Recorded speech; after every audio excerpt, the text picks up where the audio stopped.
From the textile mills in Lawrence to the sweatshops in New York, from the fields in California where our children had to work, we fought to make a living. Bread and roses was our cry.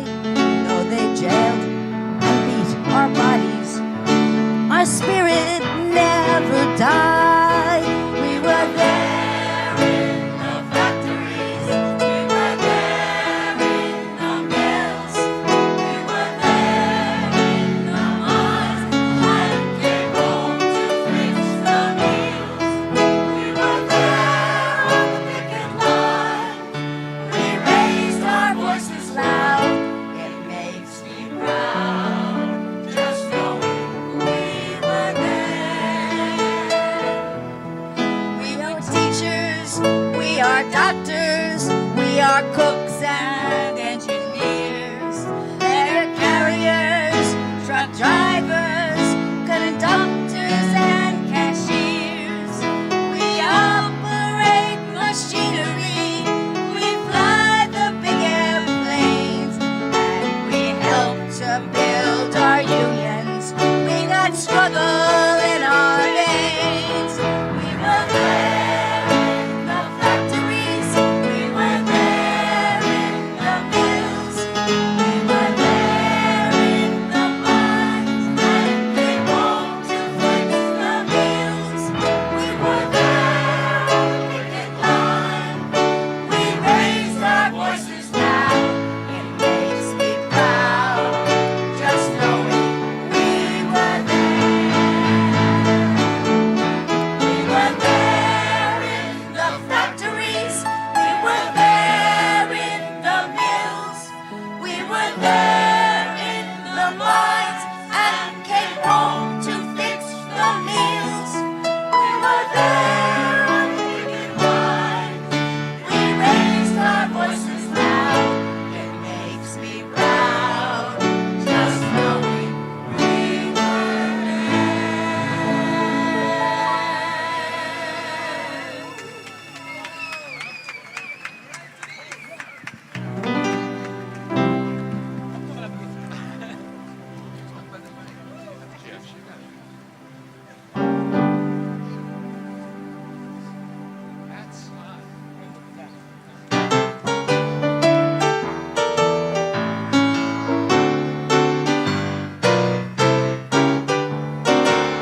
When the union is rich through the work of bloodshed, there can be no power greater anywhere beneath the sun.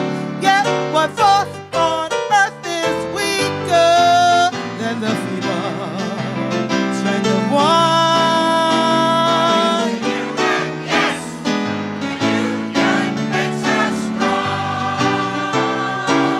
Everybody sing solidarity forever.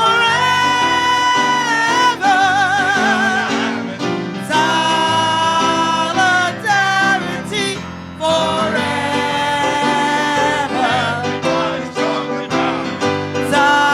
Solidarity forever. For it's the union, yes, the union makes us strong. They have taken untold millions that they never told to earn. But without our brain and muscle, not a single wheel could turn. We can break their hearted powers, gain our freedom when we learn.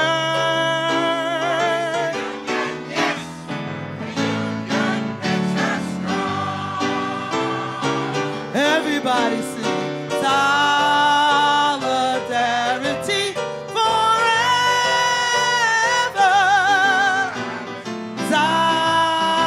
Solidarity forever. Solidarity forever.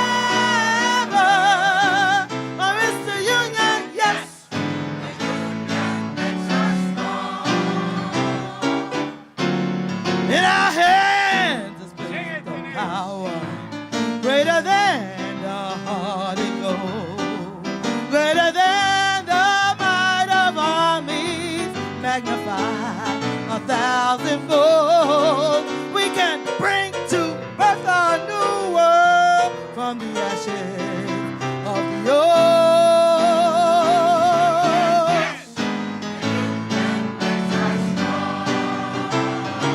Everybody sing solidarity forever. Solidarity forever. Solidarity forever. For it's the union, yes. For it's the union, yes. For it's the union, yes. The union makes us strong.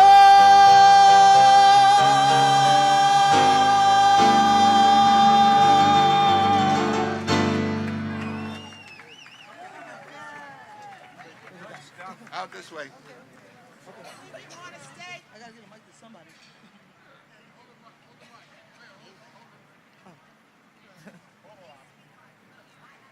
Hi, Judy. Love you.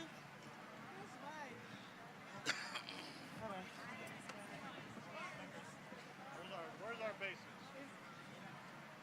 Turn around. I need my jacket. Faces. And you. Oh.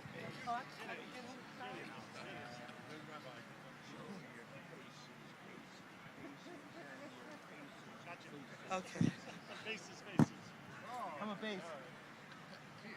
I always wanted to be base. You're an honorary face.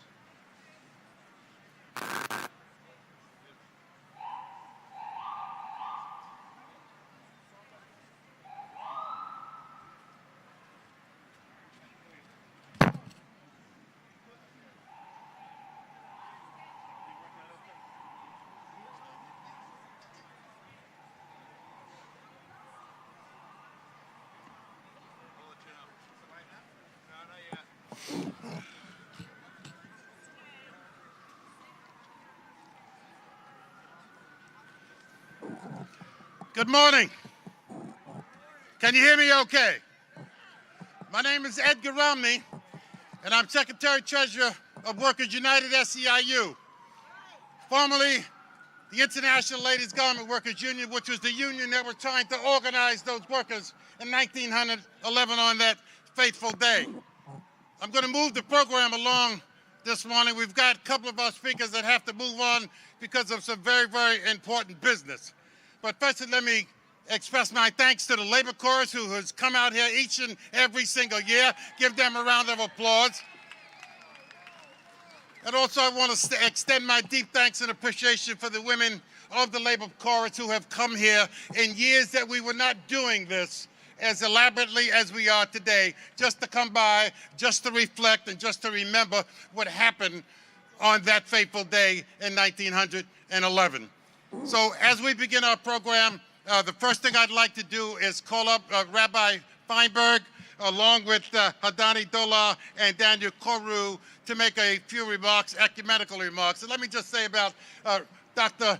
Michael Feinberg, Rabbi Feinberg, who has been with us for years, who not only comes on this day to say a few words of prayer at the event, but as part of the planning committee, that is part of the group of people who come together to make sure that the event gets off the way that it should. So with that, Dr. Rabbi Michael Feinberg.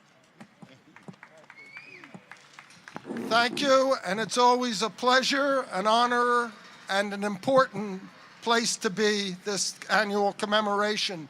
So I'd like to offer this invocation, a prayer for people of all faiths and of none who gather today to mark this important occasion.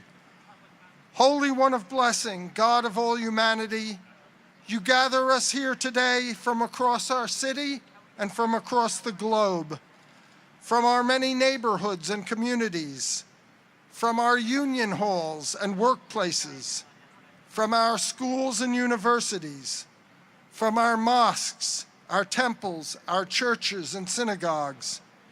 You gather us in all of our splendid diversity to be here of one heart of one intention: to remember and to mourn the 146 immigrant workers killed in the Triangle Shirtwaist Factory fire 100 years ago today here in this place.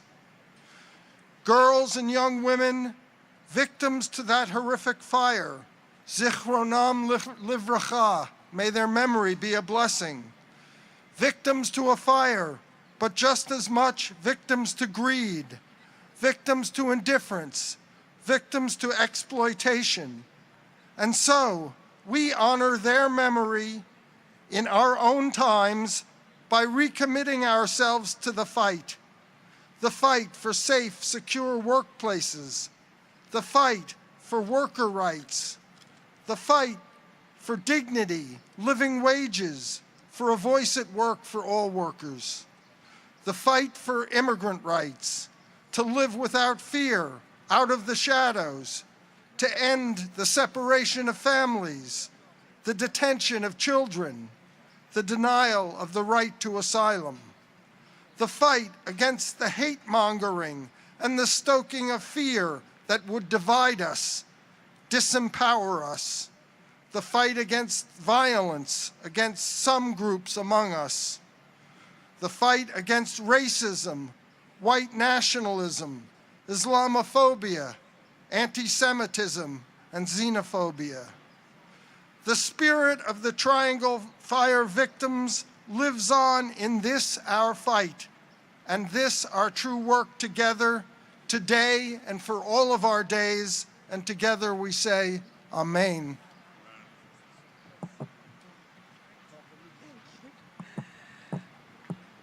One of the distinctive characteristics of the times we live in is the overwhelming presence of violence in our societies, whether it is a hateful white supremacist shooting up a house of worship or a neglectful landlord locking exit doors causing the demise of 146 lives. We live in an age where the manipulation and loss of innocent lives has become commonplace. Such is all the pervasive nature of indiscriminate violence that terrorism is considered as one of the prime threats to peace and security in our societies. It was only a few decades ago that the word terrorism came into wide usage. One of the unfortunate results of this new terminology is that it limits the definition of terrorism to that perpetrated by small groups or individuals. Terrorism, in fact, spans the entire world and manifests itself in various forms. Its perpetrators do not fit any stereotype.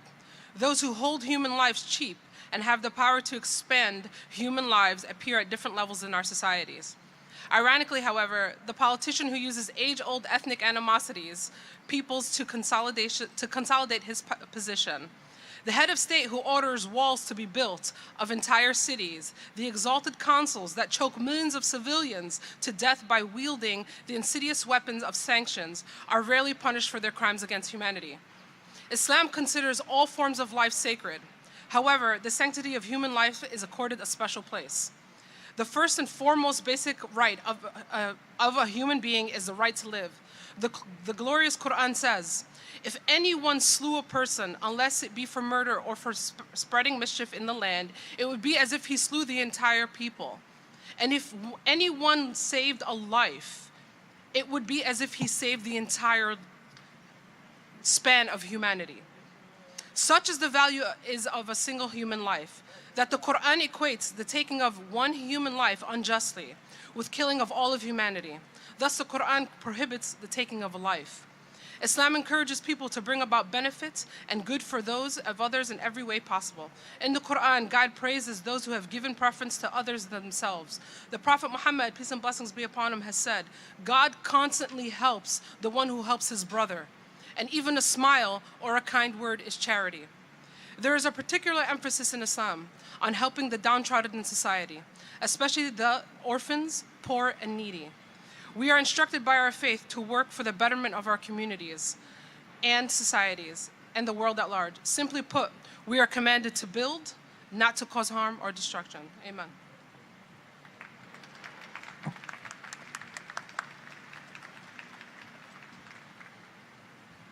Good morning. My name is Father Dan Carew. I'm the pastor at St. Francis Xavier. I'm a Jesuit Catholic priest, and I'm delighted to be here with this outstanding witness gathered here together.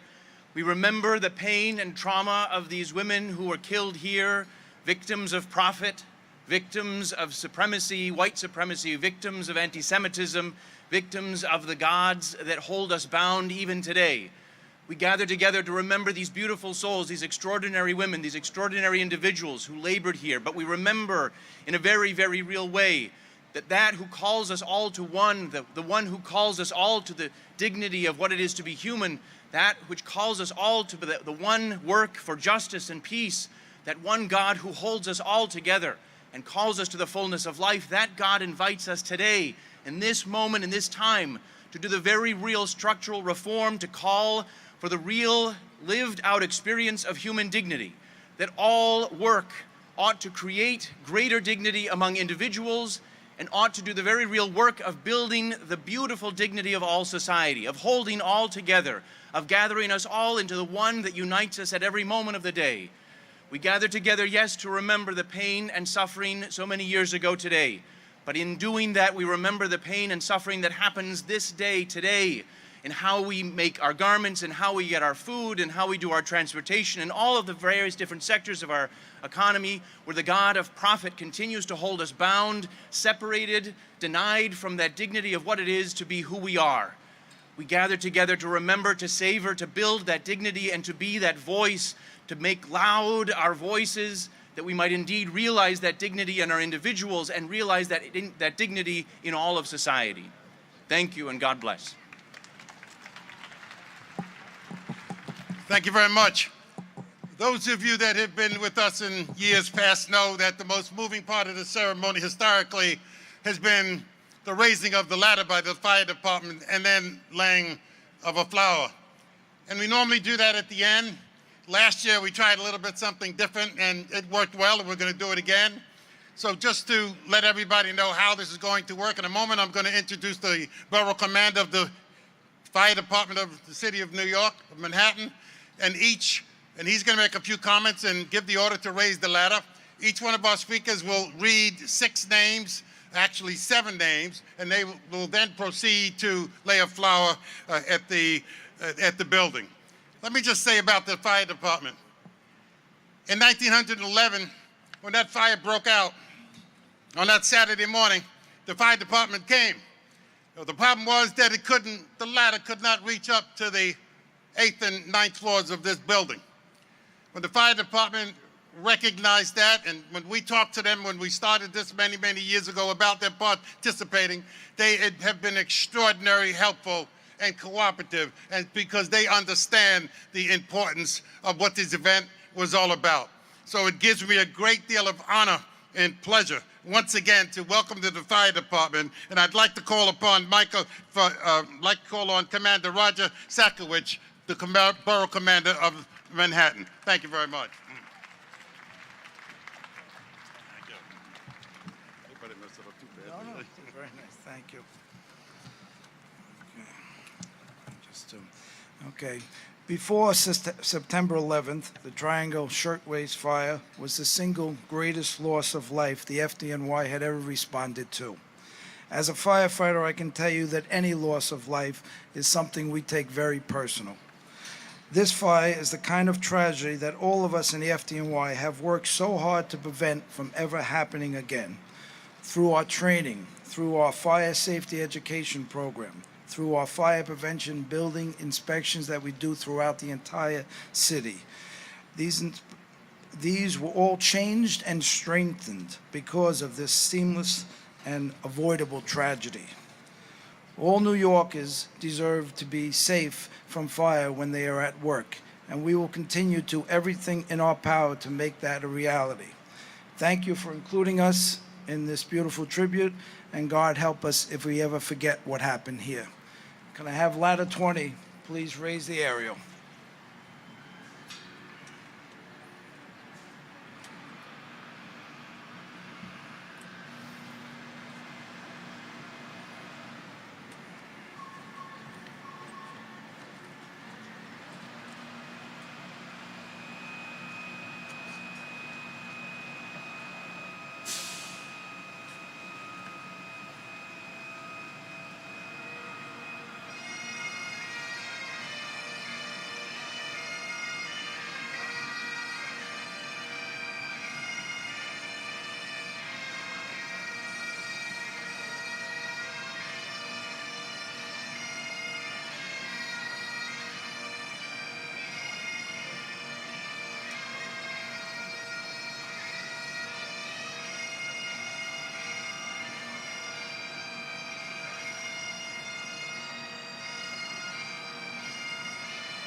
Thank you. Today we remember Anna Cohen, Sarah Cooper, Michelina Coronado, Claire Dockman, Celia Eisenberg, Dora Evans, and Benjamin Kutz.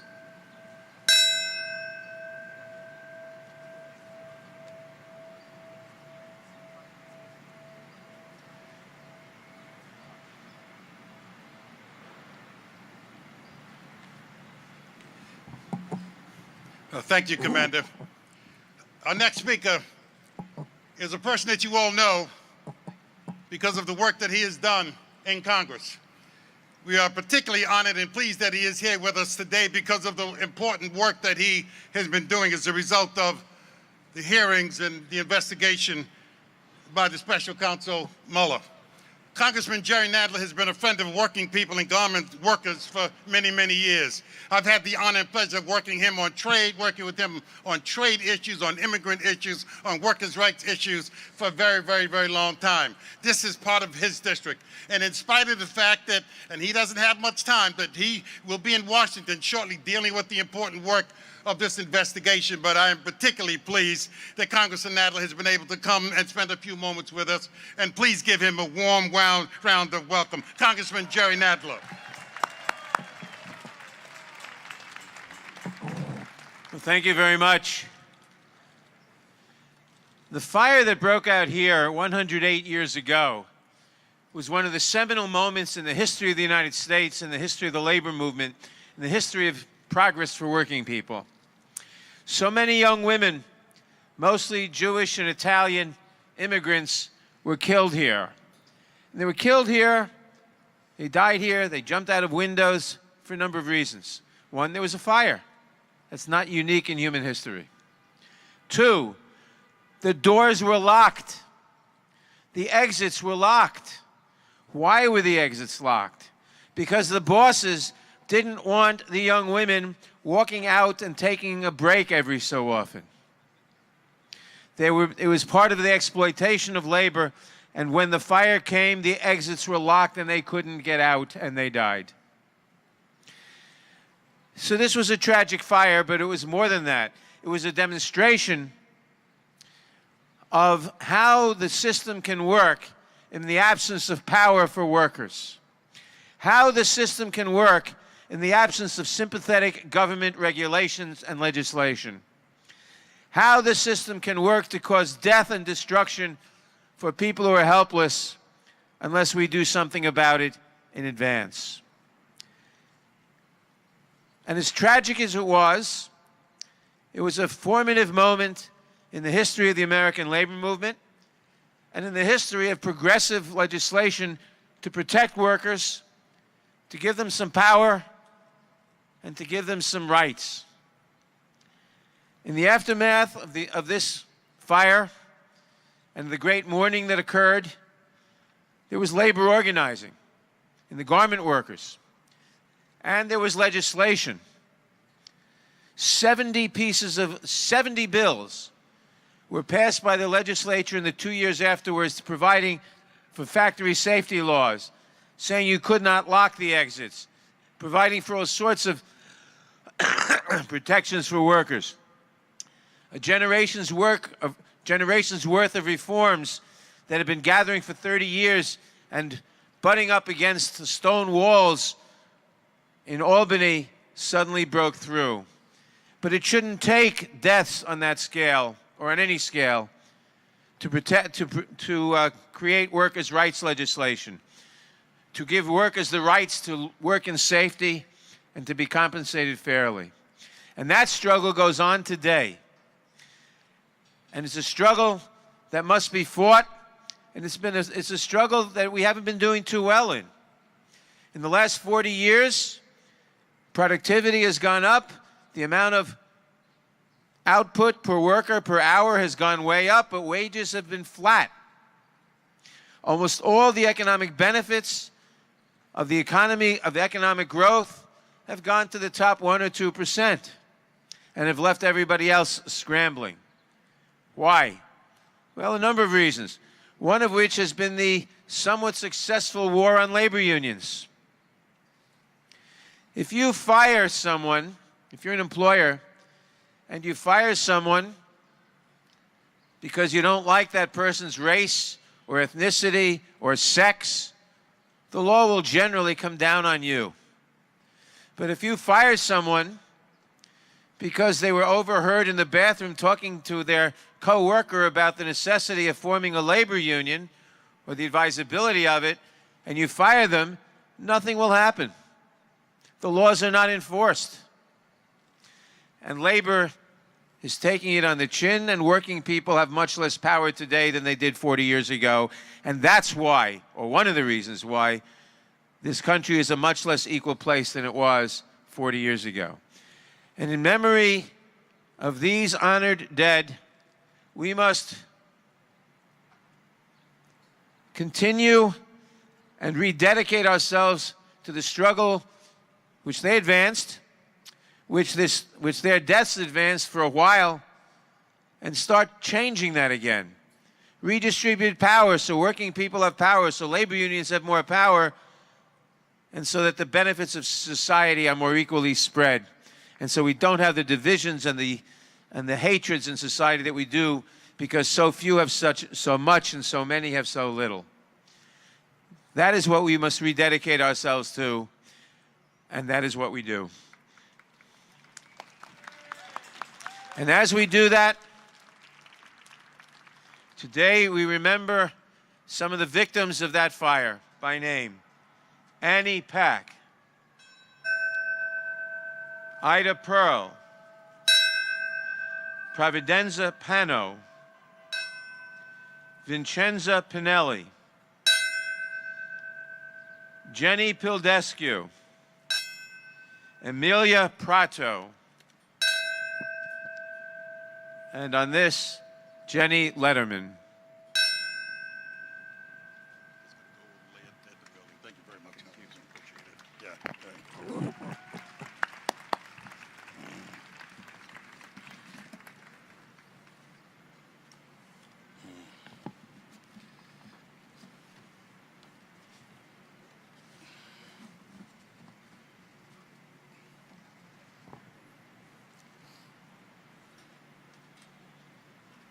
Thank you very much, Congressman, particularly since you have got such a busy schedule. We certainly appreciate your taking the time to be with us today. As the Congressman Nadler mentioned, that there are many people who've been involved in the aspect of legislation in terms of changing labor laws in this country. As a result of this fire in 1911, the labor movement changed. Labor laws in this country changed, but there's still work that needs to be done after all of these many years. I'd like to take a moment to read a letter from somebody who's been working very, very closely with us and is very, very concerned about this very issue. Dear friends, I approach the opportunity to express my thoughts as you mark a significant event in the history of our state and nation. With today's commemoration of the 108th anniversary of the Triangle Factory Fire. On March 25th, 1911, the infamous Triangle Fire Company factory fire occurred in New York City, claiming the lives of 146 garment workers, most of them young immigrant women. It was a catastrophe of immense and unprecedented proportions, generating a profound response with the passage of the first comprehensive worker safety laws in this country. The impact of the fire and its historical relevance cannot be overstated. In the decades since, the New York State and United States Department of Labor have continued to protect employees in their workplace environments through the establishment of labor standards and practices of mandatory wage laws, worker compensation laws, and laws that establish required work conditions. I am proud that New York is a national leader in these areas and applaud all who carry out their jobs each and every day. It is heartening to know that many public service, union members, workers, advocacy groups, civic organizations, and young students are gathered here today mindful of such a profoundly important anniversary in our history. I join with you in solemnly remembering the victims of the Triangle Shirtwaist Company factory fire, and thank all of you who are committed to supporting positive change and progress in today's work environment. Sincerely, Andrew M. Cuomo, Governor of the State of New York. Okay. Our next speaker is someone who's also been with us for a long time, representing the New York City school teachers. Janella Hines is the Secretary Treasurer of the New York City Central Labor Council and been an advocate for not only for workers' rights, but for students' rights over the many years. I've had the pleasure of working with Janella and her predecessors going back to Albert Shanker, who many of you may remember, who was also here on this platform and spoke at this event many, many years ago when he was the leader of the UFT and subsequently the president of the American Federation of Teachers. The Teachers Union has been steadfastly supporting our efforts over the years, not only in coming and being with us, contributing dollars to make this event happen, but also have been an extraordinary advocacy group. Janella Hines follows in that great tradition. So it gives me a great deal of pleasure and honor to introduce Janella Hines.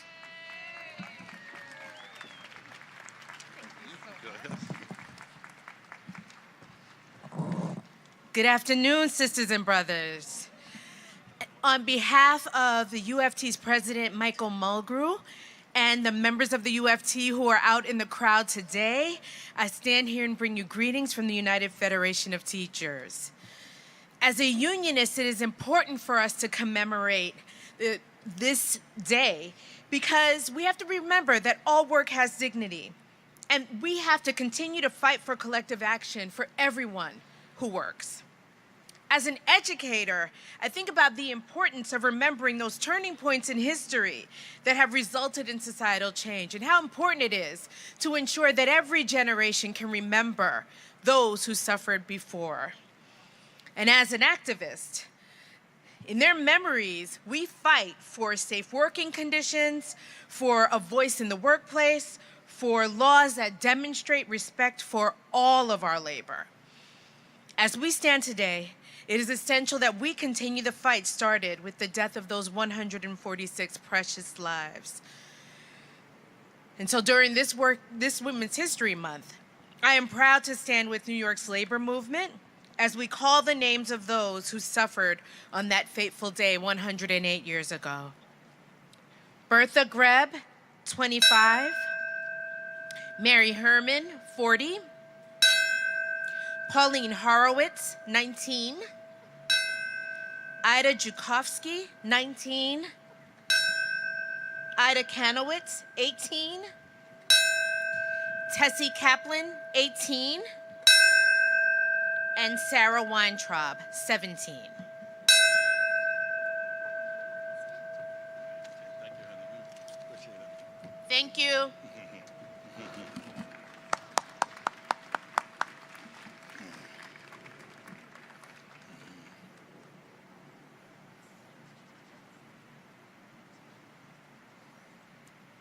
Thank you very much, Janella. Our next speaker is another person that has been actively involved in the work that we have been doing over the years. In addition to that, I'm proud to call her a friend, somebody who came out of the labor movement that is now doing equally important work as the Commissioner of Labor for the state of New York. Roberta Reardon started out her career as a union member. Actually, it was instrumental in being she was the co-founder of SAG and AFTRA. She's also the national president of the American Federation of Television and Radio Artists of AFTRA. She also was a member of the New York City Central Labor Council on the executive board before she got this important title. And one of the things that I love about Roberta is that you've got access to her. When you have an issue, you have a problem, we can talk to her. And not only do you have the opportunity to talk to her, but she responds and gets the job done. I've known a lot of labor commissioners over the year, Roberta, but I have to say at the risk of perhaps you certainly one of the top people that we've had the opportunity to work with as the Commissioner of Labor of State of New York. Please welcome Roberta Reardon, the Commissioner of Labor of the State of New York.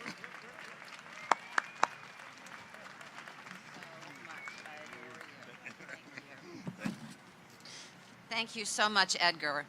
And what an honor it is for me to be here today, again this year, to honor the victims of this horrendous tragedy. You know, in many ways, it's almost unbearable to try and envision what this scene was like on this very street corner on that fateful day back in 1911. On that Saturday morning, the Triangle Shirtwaist Factory workers woke up as if it were any other day. They traveled to work that morning expecting it to be any other day. Instead, many of these workers never returned home. The majority of them were young women. Many were teenagers, most were immigrants. And it only took half an hour for the flames to completely engulf this building. Those who weren't caught by the fire leapt to their deaths on this very street. Most of the victims died because there were no safe way for them to escape this 10-story building, whose operators and owners had ignored warnings that the building was unsafe. In the aftermath, people realized that this tragedy was indeed preventable and that the workers had been working in terrible conditions. Doors were locked, fire escapes were defective.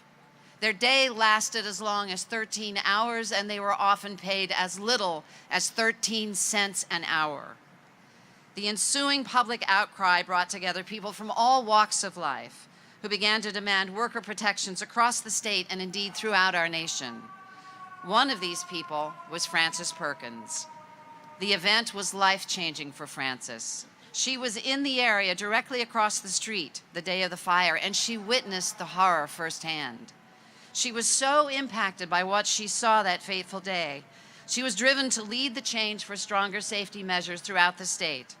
She was named New York State Commissioner of Labor in 1929, and she later became United States Secretary of Labor in 1933, and indeed was the first woman in the U.S. cabinet. The connection to the Department of Labor is why I am here today. The tragedy became the driving force behind state rules to set standards for fair wages, realistic hours, improved safety conditions, and definable workplace safety. Within 3 years, more than 36 new state laws had passed regulating fire safety and the quality of workplace conditions. That is the legacy of those who lost their lives here. The state of New York, and indeed our entire nation, is today a stronger place for workers because we refused then, as we refuse now, to allow the tragedy that occurred here to fade in our collective memory. At a memorial on the 50th anniversary of the fire, Frances Perkins said of the fire victims, "They did not die in vain, and we will never forget them." And we won't. The Triangle Shirtwaist Fire is a sobering reminder to me that a big part of our mission at the Department of Labor is to protect and empower workers. We fight to ensure that no worker suffers as these workers suffered. We remain vigilant to prevent worker abuse and avoidable tragedies. We owe to the victims of the fire, their families, and the millions of workers who count on us for a safe and healthy workplace. Governor Cuomo has pledged $1.5 million for the construction of a permanent memorial to help keep those who are lost in our memory forever. That project continues to progress, and we're very hopeful that when we stand here next year, we will be commemorating the monument, and it will be complete. The memory of those who were lost here so many years ago shall remain forever in our minds as we take bold actions to protect workers in the state of New York. Today we remember Israel Rosen, 17, Julia Rosen, 35, Yetta Rosenbaum, 22, Jenny Rosenberg, 21, Gussie Rosenfeld, 22, Emma Rothstein, 22, and Benjamin Kurtz, 19. Thank you so much.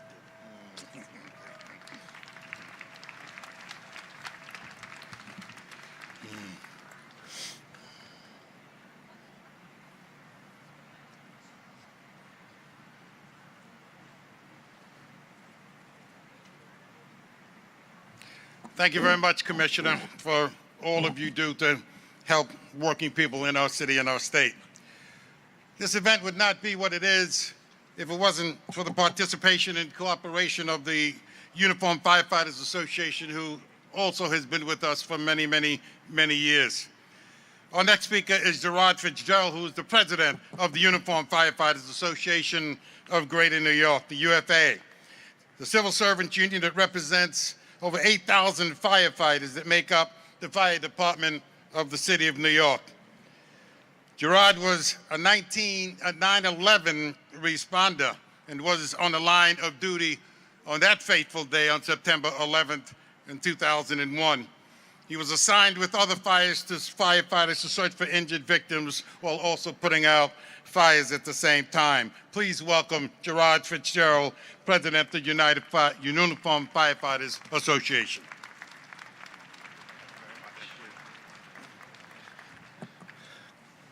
Good afternoon, everybody. How are you? I'm also joined here by Chief Rich Beanstein from the Uniformed Fire Officers Association, and also George Farinacci, the captain's representative from the UFOA, also represented over here to my left. Just a quick note, the UFA was born less than 6 years after this fire, and that's a big deal because at the time the firefighters that responded to this fire were working over 100 hours a week with no overtime, not going home, no family time, none of the things that we have fought for over those 100 years that we hopefully enjoy today. So, hello, and thank you for allowing me to join you today to commemorate the anniversary of one of the darkest days in New York history, the Triangle Shirtwaist Factory, March 25th, 1911, one of the worst fires in New York's history. 145 members of the workforce died that day as a result of poor working conditions and an uncontrollable blaze. So though it seems like a far-off distant history from the world of 2019, this disaster actually still remains a critical lesson on how to fight fires in New York City today, how they may be prevented, and how working conditions still must be improved. In 1911, the negligible working conditions, locked doors, narrow hallways, lack of escape options for higher floors, and cramped conditions made it nearly impossible for many, most of whom were immigrant women, to get out. And when I say women, some of them were children, as has been mentioned already, to get out of the burning building.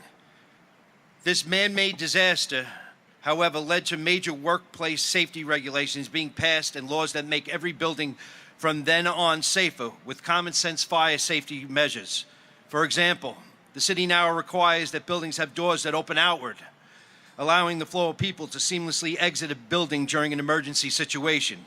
Also, locked doors in buildings are better equipped to handle emergency situations, with emergency exits being identified with bright lights that you see above the doors that can be seen in dark situations and through smoke. Also, locked doors, while secure on the outside, are able to be opened from the inside in case anyone needed to get out of the building in a hurry. And these lessons learned have taught us more about how groups of people in a workplace can band together to ensure that workplace conditions are livable and safe for all. Similar to the Triangle Fire of 1911, September 11, 2001 attacks remind us of the importance of safety in the workplace, in our city, on our airlines, and in America in general. While terrorism and fires are not exactly the same, and the attacks on our city were deliberately caused by evil, firefighters, police, government officials, and the general public learned valuable lessons from that tragedy of 9/11. And since that point, thank God, we have prevented terrorist attacks in the city with greater security, more training, and vigilance on behalf of the general public. So today, we remember those who perished on this dark day in American and New York history. We send prayers that their memories are not in vain, and keep in mind that the lives lost on that day prevented thousands of more deaths due to unsafe working conditions, inescapable buildings, and so on. And as with each and every tragedy, heartbreaking in their own way, we will do our best to remember that nothing can be put above the safety of our workforce.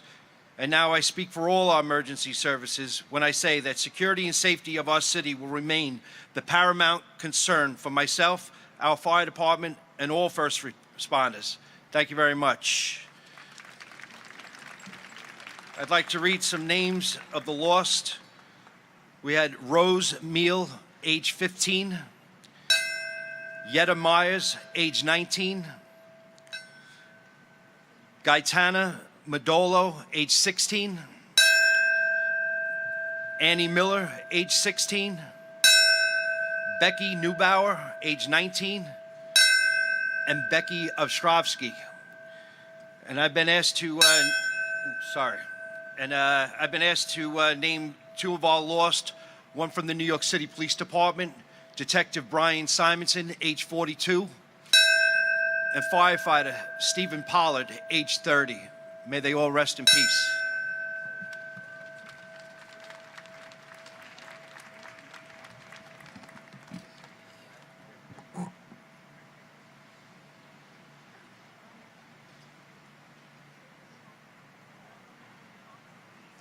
Thank you very much, President Fitzgerald. We certainly appreciate your cooperation and support. Our next speaker is somebody who also has been working with us for a very, very long time. He actually represents all of the working people and unions in this city, and that is Vinny Alvarez. There's a lot I could say about Vinny because we sort of grew up together in many ways. He's out of Local 3, electrical workers of the IBEW. And for many, many years, he's done an incredible number of different jobs within the state, AFL-CIO, certainly in the city, New York City Central Labor Council, AFL-CIO, and he's brought this council to an area and a spot of respectability. I have the opportunity of working very, very closely with Vinny Alvarez, and I can tell you he is doing an incredible job for union members in the city. So please work with me and give me a warm round of welcome for Vinny Alvarez, President of the New York City Central Labor Council. Thank you, buddy. Thank you. Thank you, Edgar. Let's hear it for Edgar and Workers United for all of the work that they do each and every year. A lot of years. A lot of years we've all been coming out here, and thank you all for being out here today. Well, before I begin, because there's so many that are out here, and I have a list, and I hope I don't forget, but I know there are so many great unions that are out here. Let me read through it just to thank all of you for coming out here once again this year. I know we have a lot of locals. We have from IATSE, and we have the International here. We have Local 764, Local 52. And Local 829 of IATSE, District Council 37. They have 55 locals. I'm going to spare you with all of those. But I know AFSCME is always in the house and out here helping us. CSA is with us. LIUNA, Local 78 and 79, I know we're out here today. The RWDSU and the RWDSU Local 338 is with us. The firefighters, we heard from Gerard Fitzgerald, and the fire officers who are with us each and every year. Thank you all for being out here. Workers United, as I mentioned, and Edgar, they take this on their back each and every year to make sure that we remember, and we want to thank them on behalf of the entire New York City labor movement. The United Federation of Teachers, SAG AFTRA, I know I saw Rebecca here earlier, and she's around someplace, but I saw Rebecca Damon. The Postal Workers Union, there they are, 1199 from SEIU. Actors Equity, the utility workers, Local 802, the musicians. I know there's a few folks from my union, IBEW Local 3, who are out here. It's always good to see you. Local 1500 from the UFCW. There they are. UCATS is with us, and the UAW, and UUP, and I'm sure I missed somebody, and somebody will tug on me and yell at me and say, Vinny, what about me? Of course, DC 37's here, I know. There we are, 371, I know, there's a lot of locals that are here, that's great. Let me just say this real quick before we honor the legacy as we continue to do during this ceremony of the people who've lost their lives. This ceremony, which we've been part of for so many years, it really is about, for me, three things. One, of course, remembrance and education and advocacy, but let's talk for a minute about remembrance. Because you heard from some of the speakers 108 years ago, right here in this place, such a pivotal and tragic moment in the history of workers' rights in this country, where we saw 146 people who've died. And when we shift of what that meant, and we all know what that meant to workplace safety, we talk about how we need to continue to educate the workers, to educate people in society, to educate people in power, in government, in corporations, and businesses about, and we've been joined over the years with with students as well here, because it's so important to remind them of the struggles and the importance of this city, around this state, and around the country, and the importance of workplace safety. So many of the things we take for granted today, you heard a few people mentioning them earlier. This was mentioned last week in a meeting that we have. Basic things, exit signs, fire escapes, emergency lighting, unlocked stairwells, doors that push out rather than push in. All of these things were fought for, and all of these things came about as a result of the advocacy from this tragic event, as well as so many that were taking place over the years and continue to take place today. And last thing is advocacy. Because what does it all mean if we stop advocating for the safety that's needed in the workplace today? And with the decline of representation of working people in the workplace, now more than ever, it is so important for us to remind us of events like this which took place, but recommit ourselves to redouble our efforts to passing laws and to make sure that those laws are enforced in the workplace so people remain safe in the workplace. The workplace is changing, and we need to continue to be ever more vigilant about the safety of each and every worker in society. The simple fact is that laws work. Health and safety laws work. They help protect people. They help workers get home to their families. And each and every worker in society today should not have to die to achieve safe work conditions. That's a real disconnect, and it's a real tragedy that should take place, not only here as it took place 108 years ago, but continues to take place, as we've seen at Rana Plaza, and as we've seen around the world when we talked about that tragedy which took place. There are in each and every day in the workplace, the reality is there are too many people getting hurt, and unfortunately people dying as well. And we can come together, and we can talk about it, and we will talk about it, and we will teach about it, and we will write about it, and we will make sure that we always continue to remember the Triangle Fire, at the very least, once each year when we come together. So on behalf of all of us here in the New York City Labor Council, I want to thank each and every one of you for coming out here today and remembering the fateful events which took place 108 years ago. And in doing that, I also want to close by remembering the lives, not just some statistics, but the lives of 7 people who died, including Golda Shinput, Rosie Shapiro, Margaret Schwartz, Ben Sklover, Jacob Seltzer, Rosie Sorkin, and lastly, Michelina Nicolosi.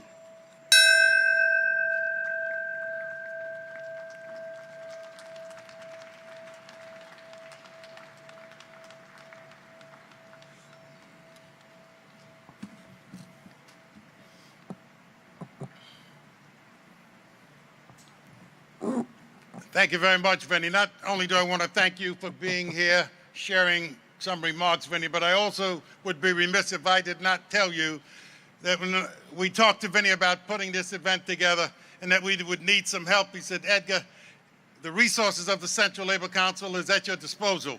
And he has put his staff together to work on this. We meet in his office as we do our planning. And this could not have happened, certainly with the work and help of Vinny Alvarez. So please give him another round of applause for what he and his staff has done in bringing this event together. Our next speaker is somebody who's been with us for many years. I can't remember a year when she has not been here. My note says that she is one of the hardest working elected in the city. And I can testify to that because I have worked with her on so many different occasions. Gail Brewer is the 27th Manhattan Borough President, having previously served for years on the New York City Council. Among other accomplishments, which there are many, She has successfully passed legislation guaranteeing paid sick leave for most hourly employees and the nation's first law protecting domestic workers. Most recently, Manhattan Borough President served as chair of the Garment Center Steering Committee, which I had the honor of serving on with her as well, where she brought together all of the stakeholders in an effort to figure out ways to save the garment industry here in New York City, and the thousands of garment-related jobs as well, to make sure we have a permanent memorial to honor the workers of the Triangle Shirtwaist Fire. Please welcome Manhattan Borough President Gail Brewer.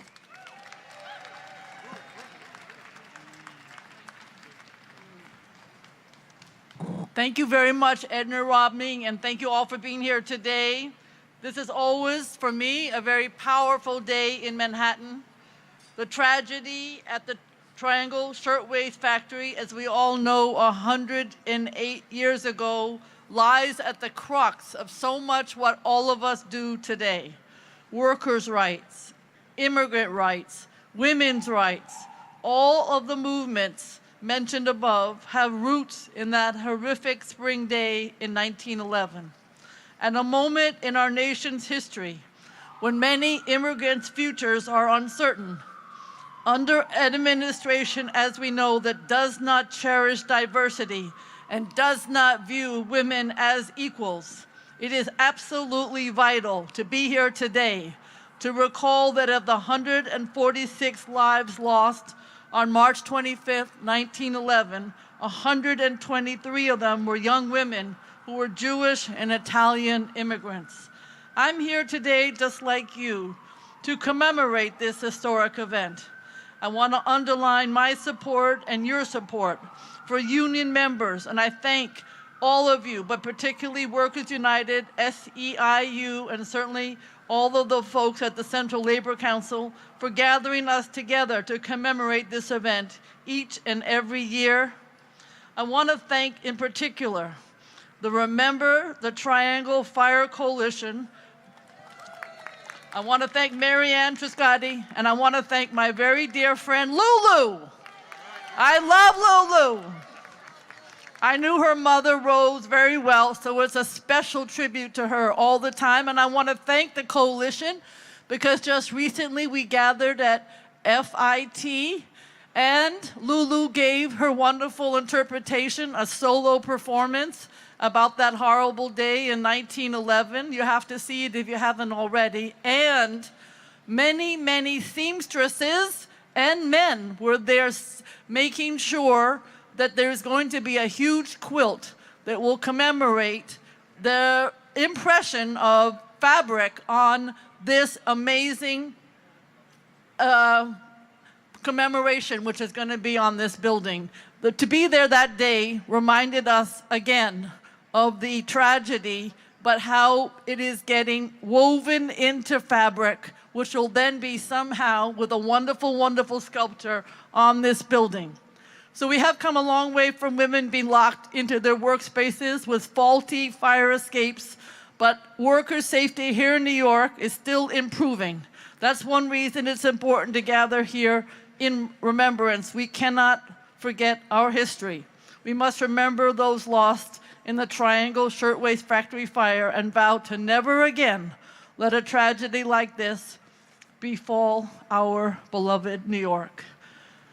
In that vein, today we remember Molly Gerstein, 17 years old, Catherine Giannatti, 22 years old, Celia Gitlin, 17 years old, Esther Goldstein, 20 years old, Lena Goldstein, 22 years old, Mary Goldstein, 18 years old, and Emma Rothstein, 22 years old.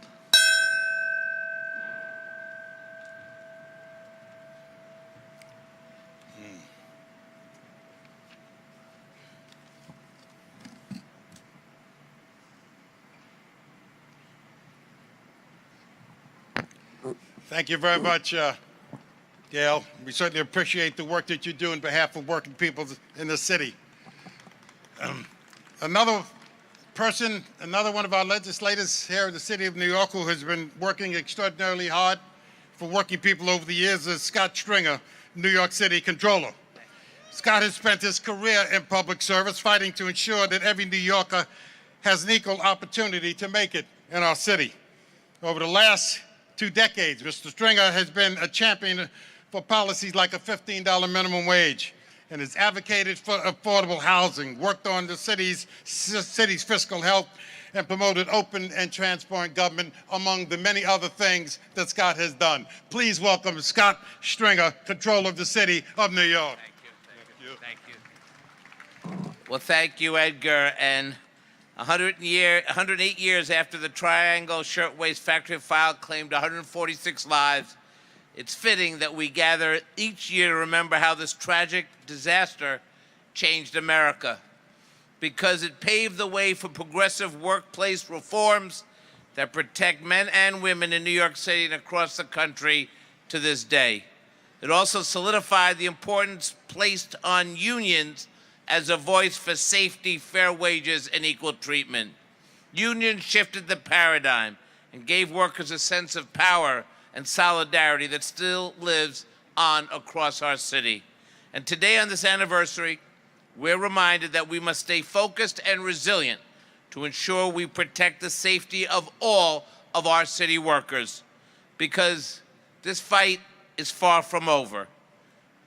In Bangladesh, we lost 110 lives in a factory fire just last month. And just like the Triangle Fire, that was preventable. Here in New York City, the construction industry is the deadliest line of work, with 20 lives lost in 2017. And just last November, a worker was crushed by an overloaded forklift on a site in Bed-Stuyvesant. So it's clear that while the crusade for workers' rights and safety began 108 years ago, it continues to this day, and I want you to know that I will partner with you in this fight. Let the memories of those we lost, the lessons we've learned, strengthen our resolve, and let it remind us to always treat workers with fairness and respect they deserve. There was a sign on the Brooklyn Bridge that I was able to see one morning, and it was very poignant for me. It was a sign that said, "My daddy works here, be careful." These are the moms and the dads of our children. We should be careful, government. People deserve protections.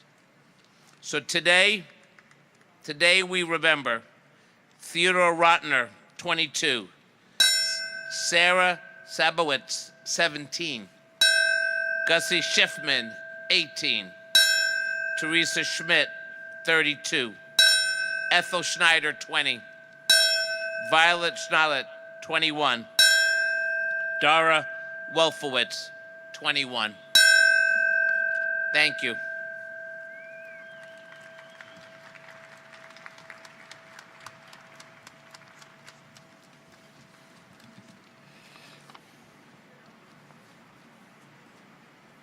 Thank you very much, Scott. Our next speaker, who is a person who represents workers who also struggle in this country, in the state of New York as well, particularly upstate. And that is Jose Chapa, who represents the Rural and Migrant Ministry of Farm Workers. Jose is the Justice for Farm Workers Legislative Campaign Coordinator in partnership with the UFCW, that's United Food and Commercial Workers Union. Jose is originally from the Rio Grande Valley in Texas, and as a youth he worked and traveled with his family as a migrant farm worker, so he knows what that's all about. And he's also been in the fields and the panhandles of Texas and Iowa. Please welcome Jose Chapa.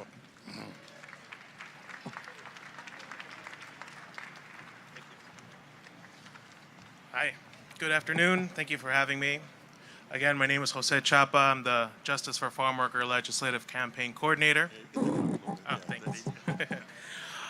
As a kid, I remember going up to the fields of Iowa with my family, where my family would work as many hours as possible in order to earn enough money for the year. And I myself worked in the fields of North Texas as a teenager. In fact, I remember the first time I ever stepped foot in a field. I passed out from the heat. My dad had to carry me out in order for me to get water. It wasn't until after college until I found out that there's still laws in place that keep farm workers from having the basic rights and protections that every other worker in this country has. Farm workers are still not allowed to have a union here in New York. Farm workers still do not have the right to overtime pay in New York. And farm workers still do not have a right for a day of rest. These injustices continue to this day, even after all these years of progress. However, it is time to change that, and we hope to do that by passing the Farmworker Fair Labor Practices Act in Albany, and hopefully with the support of you all and our state senators and our state assembly members and Governor Cuomo, we will pass that this year.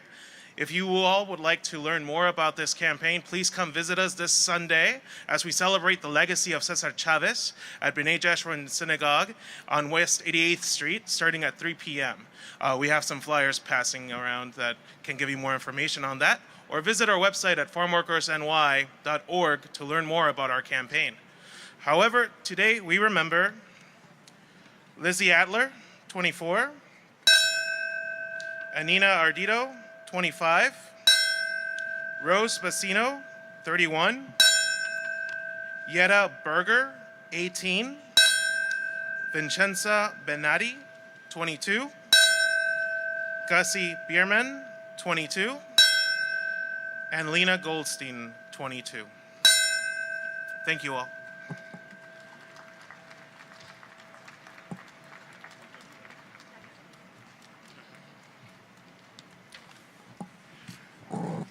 Thank you very much, Jose, for sharing your experience as a farm worker. We know that workers in that industry have a difficult time as well. Our next speaker is somebody also that has been very active and engaged with us over the years in this event and the continued work that we do. She's Ann Toback, who's the Executive Director of the Workmen Circle. The Workmen Circle cultivates a proudly progressive, diverse, and inclusive community rooted in Jewish culture and social action. And it seeds and supports vibrant Jewish learning communities. It creates opportunities to connect to Jewish culture and takes action for social and economic justice, working to build a better and more beautiful world for all of us. Please welcome Ann Toback, Executive Director of the Workmen Circle. Thank you, Edgar. And thank you all for being here today at this critically important commemoration. In 1911, the Workmen's Circle members stood side by side with our brothers and sisters in the labor movement, and we mourned our members and friends who died in this tragedy. 146 workers, mostly young women, Jewish and Italian immigrants, who were forced to work in a sweatshop where their lives were valued less than the shirtwaists they produced. Today, over a century after the Triangle Shirtwaist tragedy, working people in the United States are again finding themselves fighting extraordinary attacks on every angle of their lives. And the attacks on our immigrant brothers and sisters are again at an unconscionable level.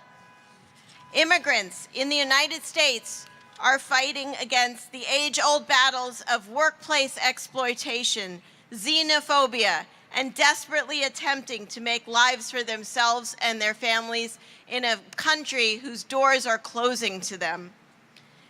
In New York today, over 750,000 immigrant workers right now are being denied legal access to driver's licenses. And for so many of us in New York, for workers, a car is a necessity to get to work. So as we gather here today and remember the bravery and the lives lost among so many immigrant workers of the last century, I'm urging all of you in their names to pledge this year to actively fight for protections for immigrant workers today, starting here in New York with the passage of the Green Light New York driver's licenses for all legislation. And yeah, let's give it a moment because it really will change lives. The tragedy of the Triangle Shirtwaist Fire wound up saving so many of our lives by being the basis for so many safety regulations that we hold close today. This could change many, many lives for the future. And we also have to continue to speak out against the rise of racism, Islamophobia, anti-Semitism, and the xenophobic rhetoric that we're confronted with every day. Each year, the advent of the Triangle commemoration immediately precedes Passover, which is one of the greatest stories of workers collectively rising up against their oppressors and then undertaking an exodus to their promised land. Today, more than ever, we, all of us here, are charged to fight to keep the United States as the 21st century promised land for all, for workers, for immigrants, and for the people whose diversity truly makes America great. As we recite the names of the Triangle Fire's 146 victims, let's commemorate and also commit in their memory to answering this 21st century call to action for immigrant rights, for worker safety, and for civil liberties that were started over a century ago. And let's make sure that terrible history doesn't repeat itself again. Today, we remember Becky Kessler, age 19. Bertha Kula, age 19. Jacob Klein, age 23. Tilly Kupferschmidt, age 16. Becky Koppelman, age 16. Benjamin Kurtz, age 19. And Anna Cohen, age 25. Thank you.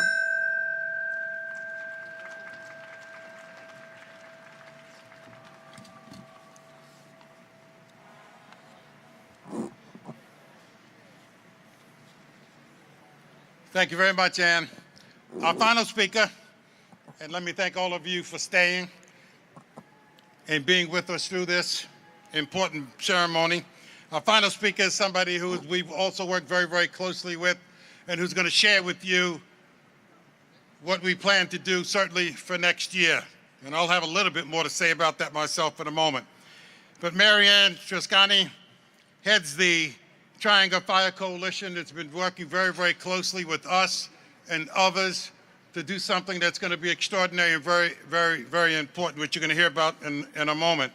She teaches at Hofstra University and comes from a long line of garment workers and union activists. All of the women in her family were members of the International Ladies Garment Workers Union or the Amalgamated Clothing and Textile Workers Union, and that's quite a feat. She's a member of the executive committee of the Member of Triangle Fire and is spearheading the building of a public art memorial in honor of the Triangle Shirtwaist Fire workers. Please welcome Marianne Trescani. I got it. I should also add that my daughter goes to FIT, so we'll be part of the next generation of garment manufacturers, ethical manufacturers. So fellow workers and friends, come on, this is a labor event. Let's hear some of that old-time labor energy. Fellow workers and friends. All right. 10 years ago, remember, the Triangle Fire Coalition members dedicated themselves to the project of getting a permanent memorial installed on this building. Yes. 6 years ago, we announced the winner of our international design competition, Reframing the Sky by Richard June Yu and Uri Wegman. Richard is right here. Today, I am here to tell you that we have almost reached our goal. Almost. Like everything associated with the labor movement, this project is a team effort requiring intense solidarity. We couldn't do it without NYU, who's letting us install the memorial on their building. We couldn't do it without Governor Andrew Cuomo, who has pledged $1.5 million to fund capital expenses for the project. We couldn't do it without Manhattan President Gail Brewer, who has advocated for the memorial on countless occasions in countless ways. We couldn't do it without the New York City Central Labor Council, who provides the coalition with office space and meeting space and so much more. We couldn't do it without the New York City Landmarks Preservation Commission, who voted unanimously in favor of the design just 2 months ago. And we can't do it without you. We are so close. As you heard, our target date for the dedication is March 25th, 2020. That's 1 year from today. So close. But we need your help to get us across the finish line. Please visit our website, www.rememberthetrianglefire.org, or speak to one of our members here. Donate your time, donate your talent, donate whatever you have to give. Together we will make this memorial happen, and it will serve as a necessary and powerful reminder that what really makes America great are not its millionaires and billionaires, not its CEOs and celebrities, not the privileged and the powerful. What really makes America great are ordinary, working class people like you, and like the ones who worked at Triangle 108 years ago.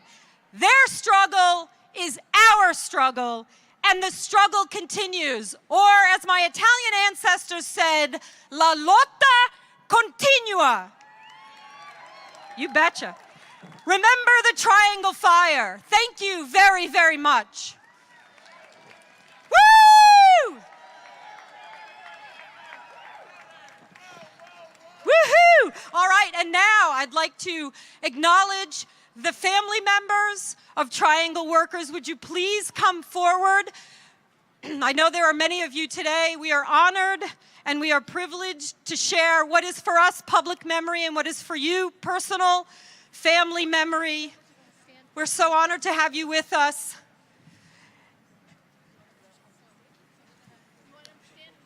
Yes, would you please come up here and stand up in front and be recognized? This occasion is all the more meaningful because you are here with us today. Thank you so much. Please join me up on stage.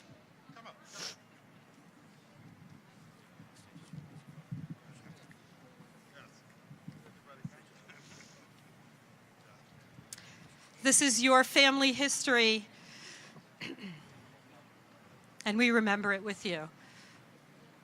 Is there anyone else, a family member?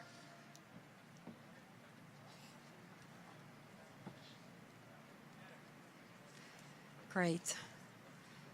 Thank you for being here with us today. And now, as I stand in solidarity with the family members of Triangle workers, I'd like to remember Jenny Levin, 19 years old, Pauline Levine, 19 years old, Rose Larmark, 19 years old, Bettina Mayale, 19 years old, and as I said to my dear friend Kevin Baker, that's 4 too many teenagers, Frances Mayale, 21, Rose Mankowski, 22, and Jenny Stellino, 16. Thank you. Thank you very much, Marianne. And as we close, let me just say a few things. I want to thank a few people. Firstly, the District Council of Carpenters who are here that did not get mentioned before. We thank you for coming.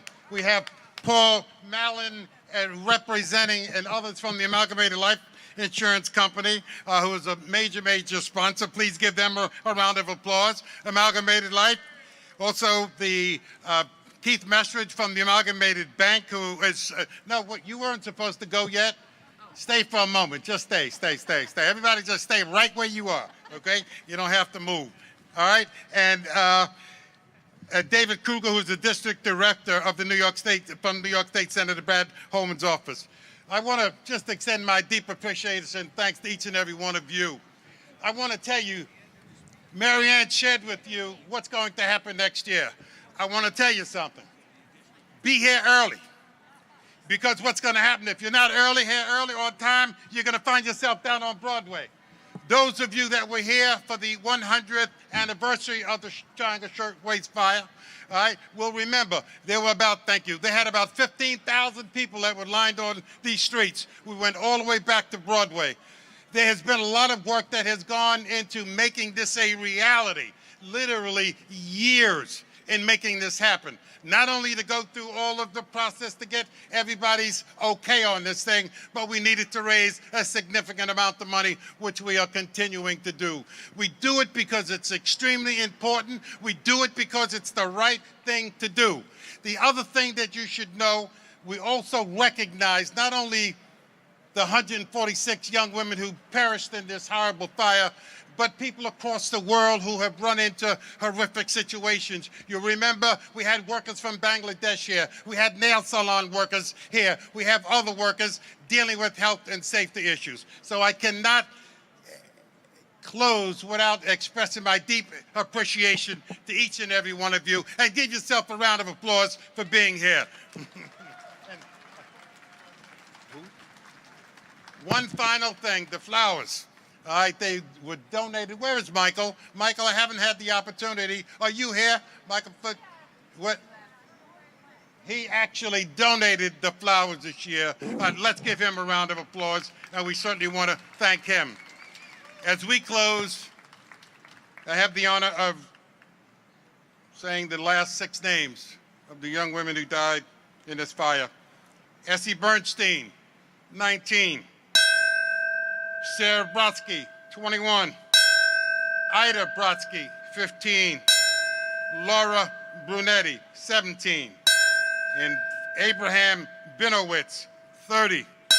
And Vincentia Pilata, 16. Thank you all very much for coming.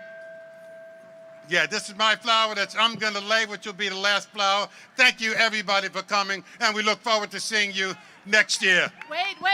And Julie Kelly, thank you for coming. Wait, so we still have flowers.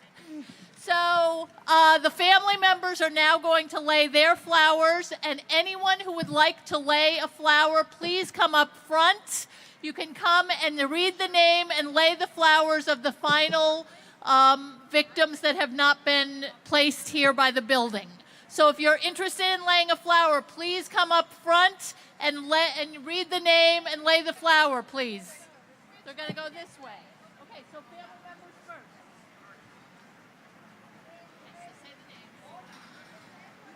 Bertha Wendroth, 19.